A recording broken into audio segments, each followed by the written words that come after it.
नमस्कार। इस वीडियो में बात करने वाले हैं बिहार ड्रेसर भर्ती 2025 को लेकर। आपको पता है सीटों की संख्या 3326 है। बहुत अच्छी बहाली है जिसका एग्जाम्स डेट भी अनाउंस हो चुका है। मुश्किल से आपको जो है 20 दिन का समय मिलने वाला है। इस 20 दिन में आप कैसे तैयारी को कंप्लीट कर पाएंगे, कम से कम आपको कितना नंबर लाना होगा, सिलेबस के बारे में हम आपको संपूर्ण जानकारी देंगे। हिंदी और इंग्लिश दोनों में बताएंगे कि आखिर किस तरीके से सवाल पूछे जाते हैं। तो इस वीडियो का आप पूरा देखिएगा, ज़्यादा आपका समय नहीं लेंगे, लेकिन यह वीडियो आपके लिए मैं बता दूं काफ़ी हेल्पफुल होने वाली है। तो चलिए इस वीडियो को स्टार्ट कर लेते हैं। लेकिन उसके पहले आपसे रिक्वेस्ट, अगर आपने अभी तक इस चैनल को सब्सक्राइब नहीं किया है तो जरूर कर लीजिएगा। देखिए हम बात करते हैं सबसे पहले सिलेबस को लेकर। उसके पहले बता दें एग्जाम्स डेट को लेकर। देखिए जो आपका एग्जाम्स होने जा रहा है 8 जुलाई को एग्जाम्स होगा। 2 दिन एग्जाम्स होगा, क्योंकि जो है फॉर्म भरने वालों की संख्या ज़्यादा है, तैयारी भी ज़्यादा लोग कर रहे हैं, इसलिए जो है आपको समझिए कि 2 दिन एग्जाम्स होगा। कुल मिलाकर फॉर्म भरने वालों की संख्या ज़्यादा है, इसके चलते जो है 2 दिन एग्जाम होगा। 8 जुलाई को होगा और उसके बाद से होगा 9 जुलाई को। ठीक है, ये 2 दिन में किसी भी दिन आपका एक दिन एग्जाम्स हो सकता है। और एक बात और बता दें कि 100 क्वेश्चंस पूछे जाएंगे। ठीक है, और सारे के सारे ऑब्जेक्टिव होंगे, सब्जेक्टिव क्वेश्चंस नहीं होगा, सारे के सारे ऑब्जेक्टिव होंगे, निगेटिव मार्किंग भी होगा। तो आपको ध्यान से सारी चीजें करनी होगी। क्लियर। जो एडमिट कार्ड है आपको जो है 25 तारीख के आसपास से जो है आपको एडमिट कार्ड डाउनलोड होना शुरू हो जाएगा।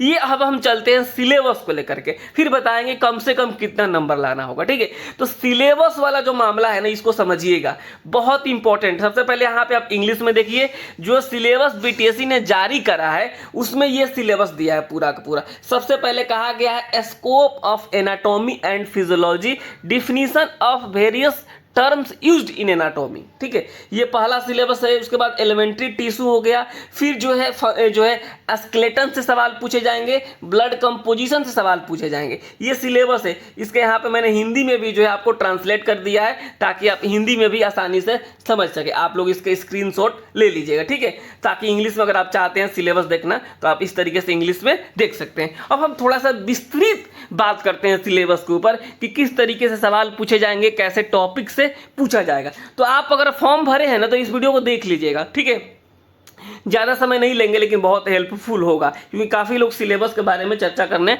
के लिए कह रहे हैं। तो देखिए जो सिलेबस यहाँ पे आप देखेंगे, सबसे पहले जो स्कोप ऑफ एनाटॉमी है, तो सबसे पहले स्कोप ऑफ एनाटॉमी में आपको जो है बॉडी के पार्ट्स है उनके बारे में आपको जानकारी होना चाहिए। ऑर्गन्स हो गए, टिश्यू हो गया, ठीक है, सेल हो गया, ये सारी चीज़ें आप लोग अच्छे से पढ़ लीजिए, बहुत इंपॉर्टेंट होगा आपके लिए। फिजियोलॉजी में बात करें तो ये जो है आपको नर्वस सिस्टम हो गया, डाइजेस्टिव सिस्टम हो गया, जो एंडोक्राइन हो गया, ये सारा चीज़ जो है आपको इसमें कवर हो जाएगा। ठीक है, scope of anatomy and physiology में ये पहला जो है।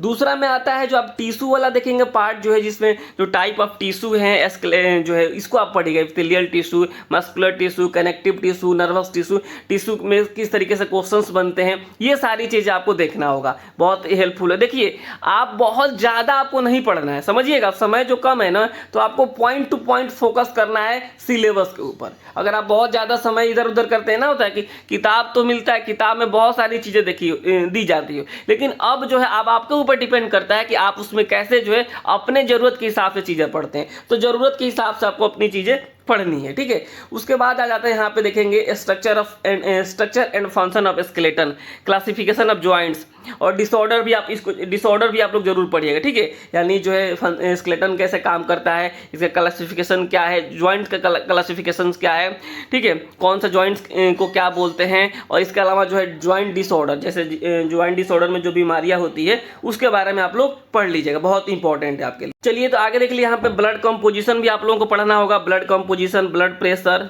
सिस्टोलिक डायस्टोलिक, ये भी चीज़ आप लोग देख लीजिएगा। ठीक है, ब्लड ग्रुप देख लीजिएगा, कौन सा रिसीवर, डोनर, ये सारी चीज़ें आप देखिएगा। ठीक है, ये बहुत इंपॉर्टेंट है। और जो ब्लड से संबंधित जो बीमारियां होती है, ब्लड डिसऑर्डर होता है, उसको भी आपको पढ़ना होगा, क्योंकि बहुत ये इंपॉर्टेंट चीज़ें दी गई है। ठीक है, चलिए यहाँ पे आगे दिया गया है कि उसके बाद ये ब्लड पढ़ लिया आपने, ये उसके बाद दिया गया है जो है dressing, medical instrument, chemical solution and sterilisation. ये वाला जो पार्ट है ना, ये स्कोरिंग पार्ट है, इसको आपको ज़्यादा फोकस करना है, इससे बहुत सवाल पूछे जाएंगे। और जो है सर्जिकल इंस्ट्रूमेंट हो गया, सर्जिकल प्रोसीजर हो गया, स्टरलाइजेशन, डिसइंफेक्शन, डिफरेंट मेथड हो गया। जैसे स्टरलाइजेशन का बहुत सारा मेथड होता है, फिल्ट्रेशन हो गया, ड्राई हीट हो गया, ऑटोक्लेव हो गया, ये सारी चीज़ें, इसका टेम्परेचर, टाइमिंग, प्रेशर, ये सारी चीज़ें आप लोग देख लीजिएगा, ठीक है।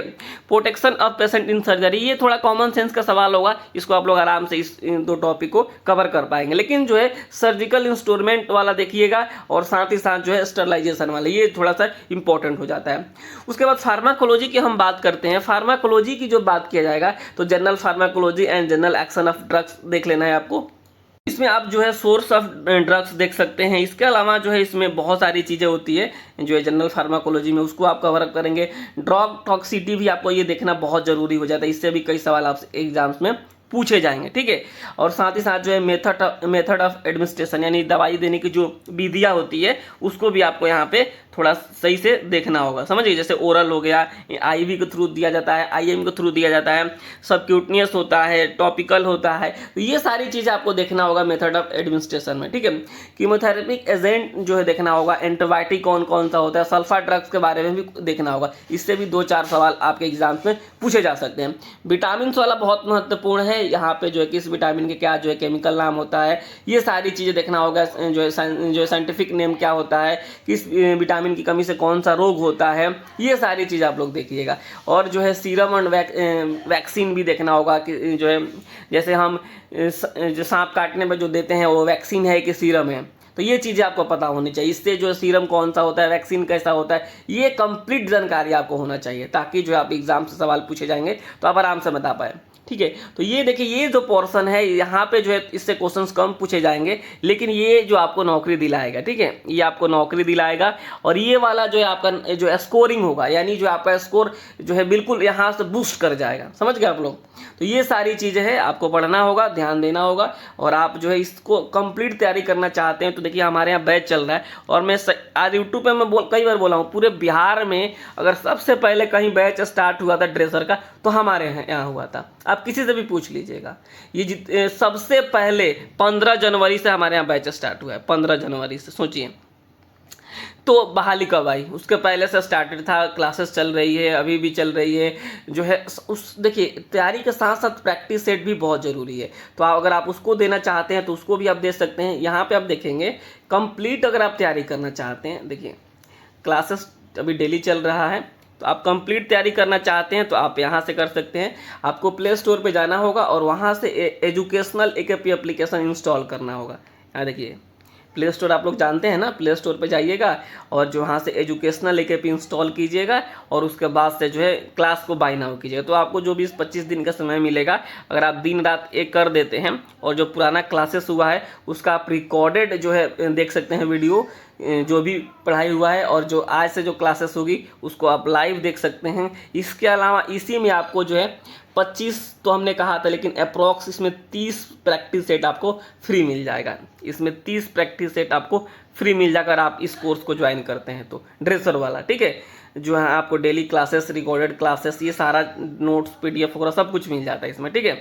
और दूसरा चीज़ है, अगर मान लीजिए आपको चाहते हैं कि नहीं हमको केवल प्रैक्टिस सेट देना है, हम क्लास नहीं करना चाहते हैं, ये भी बहुत सारे लोग कहते हैं कि हम क्लास नहीं करेंगे, केवल प्रैक्टिस सेट देंगे, तो आप हमारे यहाँ केवल प्रैक्टिस सेट भी है, उसको 2 भागों में डिवाइड किया गया है। 25 प्रैक्टिस सेट है पहले पार्ट में, इसको भी आप ज्वाइन कर सकते हैं। इसके अलावा अगर आप चाहते हैं कि नहीं हम 25 भी देंगे, 50 देंगे, तो हमारे यहाँ 50 प्रैक्टिस सेट है। पार्ट 2 में आप जो है 26 से लेकर के 50 तक दे सकते हैं। कुल मिलाकर आपको जो है 3 चीज़ें हमारे यहाँ है। पहला एक क्लास है, क्लास अगर आप लेते हैं तो ये वाला जो 25 प्रैक्टिस सेट है ये फ्री मिलेगा, ठीक है। अगर आप क्लास नहीं लेते हैं तो आप दोनों प्रैक्टिस सेट भी ले सकते हैं, ये आपके ऊपर डिपेंड करता है, ठीक है। ये चीज़ें है, बहुत ही शानदार तरीके से आपको सारी चीज़ें बताई जा रही है, पढ़ाई जा रही है। तो आप जो है जो प्ले स्टोर से जा करके एजुकेशनल AKP इंस्टॉल कीजिए। देखिए कहीं से आप पढ़ रहे हैं, अच्छे तरीके से पढ़ रहे हैं तो पढ़िए, लेकिन सेट प्रैक्टिस ज़रूर कीजिए। कम से कम आप 50 प्रैक्टिस सेट अगर आप लगा देते हैं तो ये आपके लिए बहुत हेल्पफुल होगा, ठीक है। तो ये है, और अगर आप अधिक जानकारी लेना चाहते हैं तो इस नंबर पर मैसेज कर सकते हैं। नंबर क्या है मैं बता देता हूँ, 72 899 59,436, ठीक है, 59,436 ये जो है नंबर है। आप लोग जो इस पर मैसेज कर सकते हैं अधिक जानकारी के लिए। पहले आप प्ले स्टोर से एजुकेशनल एकेडमी एप्लीकेशन जरूर इंस्टॉल कर लीजिएगा, ठीक है। तो बाकी जो भी अपडेट आएगा मैं बताऊंगा। अब जो है ड्रेसर की वीडियोस आपको कम देखने को मिलेगी, क्योंकि अब सारा चीज़ जो होना है हो गया। अब हम मिलेंगे बहुत जल्द फिर से, तब तक आप लोग तैयारी करते रहिए, पढ़ाई करते रहिए, ठीक है। और कल जो है आपको संडे का जो क्लास जो संडे का होगा, कल मैराथन क्लासेस चलेगी, 3-4 घंटे लगातार क्लासेस चलेगी, ठीक है। तो इस वीडियो में इतना ही रखते हैं। आप सभी को बहुत बहुत धन्यवाद, और जो मन लगा के पढ़िए और नौकरी इस बार लीजिए, ठीक है। लेते हैं जो कि कम से कम कितना नंबर लाना होगा। देखिए जो है यूआर कैटेगरी से अगर आप आते हैं, ठीक है, बिहार में अगर आप यूआर कैटेगरी से हैं या फिर बिहार के बाहर के किसी भी कैटेगरी से हैं, तो आप जो है आपको कम से कम जो है 40% लेके आना होगा। यानी आपका जो 100 नंबर का एग्जाम्स होगा उसमें कम से कम 40% लेके आएंगे तो आप क्वालिफाई माने जाएंगे। हालांकि आपको नंबर अधिक लाना होगा, तभी जा करके आपका रिजल्ट बनेगा।